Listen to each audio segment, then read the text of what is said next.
दे मेरा पता। नहीं निकलने दूंगी। ऐसी ही हूं मैं,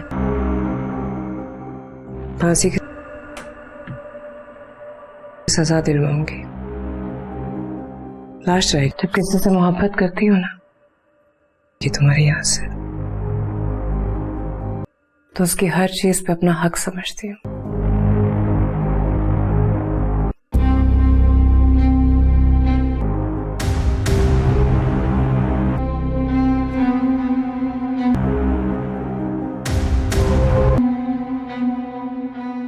आयजा को धोखा दे रहे हो तो एक और मोहब्बत क्यों नहीं कर लेते? मुअम्मर ड्रामे की अगली कड़ी काफी दिलचस्प और हलचल से भरी होने वाली है। आखिरकार ज़हारा का वो राज जो शीशे के पीछे बने कमरे से जुड़ा है, सामने आने वाला है। दूसरों की जिंदगी में दखल देने का उसका शौक अब उसे भारी पड़ सकता है। एक तरफ सरमत का छोटा भाई उसे घर खाली कराने की धमकियां दे रहा है, तो दूसरी तरफ उसे शाहजहां के करीब आने का मौका भी मिल जाता है।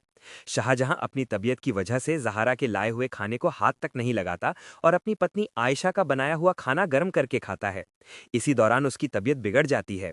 दूसरी तरफ छुपकर बैठी ज़हारा ये उम्मीद लगाए बैठी होती है कि वो उसका खाना खाएगा और फिर उसकी तरह शुक्रिया अदा करने आएगा, लेकिन ऐसा कुछ नहीं होता।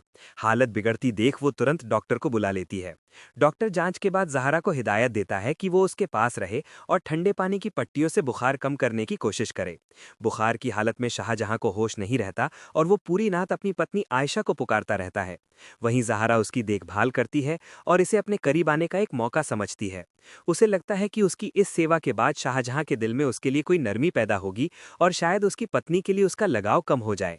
लेकिन सुबह जब शाहजहां की तबीयत संभलती है तो वो सिर्फ शुक्रिया अदा करता है और बताता है कि वो मरना नहीं चाहता, क्योंकि आयशा की नाराजगी उसके लिए सबसे बड़ी तकलीफ है। ये बात सुनकर ज़हारा को गहरा झटका लगता है। उसे एहसास होता है कि शाहजहां के दिल में उसकी पत्नी के लिए बेहद गहरी मोहब्बत है, जिसे खत्म करना उसके बस में नहीं। दिन गुजरता है, शाहजहां ऑफिस भी नहीं जाता और अपनी पत्नी से फोन पर बात करते हुए उससे मिलने की ख्वाहिश जताता है। ये सब सुनकर ज़हारा अंदर ही अंदर टूटने लगती है। इसी बीच उसके हाथ से मोबाइल गिर जाता है और आवाज़ सुनकर शाहजहां चौंक जाता है। वो तुरंत शीशे की तरफ देखता है और शक में पड़ जाता है कि आवाज़ वहीं से आई है। वो पास जाकर ध्यान से सुनने और देखने की कोशिश करता है, जबकि दूसरी तरफ खड़ी ज़हारा खामोश खड़ी रहती है। उसके हाव भाव से साफ लगता है कि उसे अब इस राज पर शक हो चुका है और जल्द ही वो इस रहस्य से पर्दा उठाने की कोशिश करेगा। दूसरी ओर सरफराज से अलग होने के बाद उसकी पत्नी पूरे आत्मविश्वास के साथ कुछ लोगों को लेकर घर वापस आती है ताकि वो घर खाली करवा सके। उसे लगता है कि वो अपनी इद्दत इसी घर में आराम से पूरी करेगी और फिर अपनी मर्जी से दूसरी शादी करेगी। लेकिन हालात उसके सोचे मुताबिक नहीं रहने वाले, क्योंकि आगे कहानी में कई नए मोड़ आने वाले हैं।